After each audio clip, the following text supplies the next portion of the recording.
The Pentagon fired the editor-in-chief, publisher, and a reporter for the military news outlet Stars and Stripes on Friday. This publication is partially taxpayer-funded. It covers matters concerning U.S. military members. The three employees claimed they were let go for insubordination after they defended their outlet's independence in an interview with CBS Sunday Morning last month. Here's a clip. I'm working for Stars and Stripes, not for the Pentagon, not for any administration, not for any policymaker. Do you have red lines in your mind? Yes, I do. Give me a red line. Well, don't run a perfectly accurate story.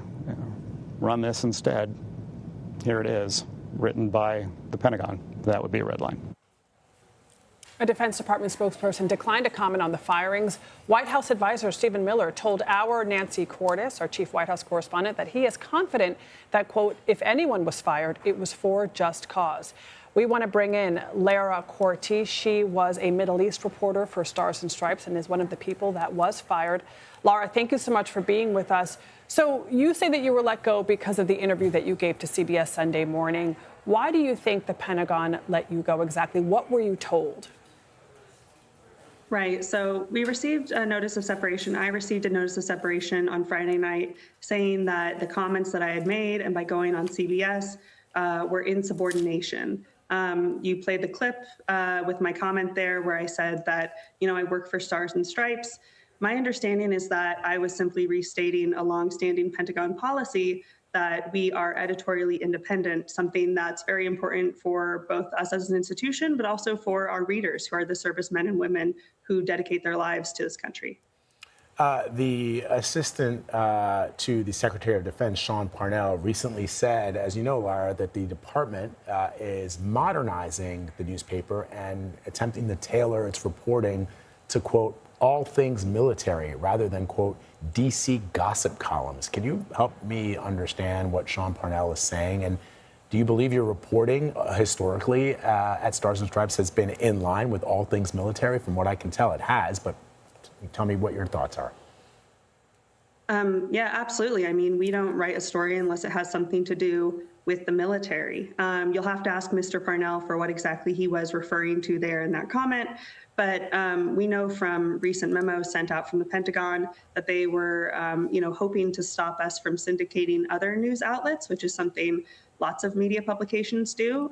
We historically have run articles from the Associated Press, from the Washington Post, and those are a value to our readers. We have readers who are out in austere locations. They can't access websites. They can't access the internet. And so keeping them informed about what's going on in the world, even when it's not necessarily something we're directly writing, is also of really a lot of importance to our readers.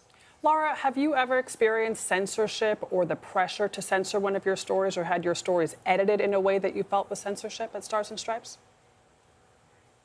Absolutely not. I said this in the interview earlier with CBS that I had not been pressured to stop my accurate reporting. I had not been pressured to run anything specific. As far as I understood, our policy of editorial independence was standing very strong. And Lara, a lot of times when we do interviews with folks, they have to run it up the flagpole at their company or at their organization. Did you have approval from the Pentagon to give an interview to CBS Sunday Morning? I had spoken with my supervisors. We do interviews with other outlets frequently. My editor-in-chief, Eric Slavin, had spoken about how he did interviews, including with some national media prior to this. It's not unusual for us to speak with other outlets. This is something that's normal, and my editors were aware that I was doing this.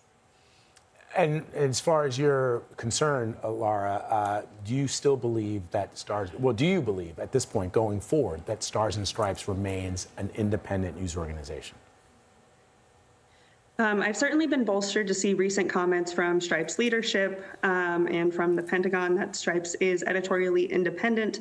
Obviously, that's something that has to be instituted in practice. And I think that that's something we're going to get an answer to in the coming weeks and months. All right. Lara Korte, thank you very much for spending some more time with us. We appreciate it and breaking down what has happened to you. Thank you very much. We appreciate it.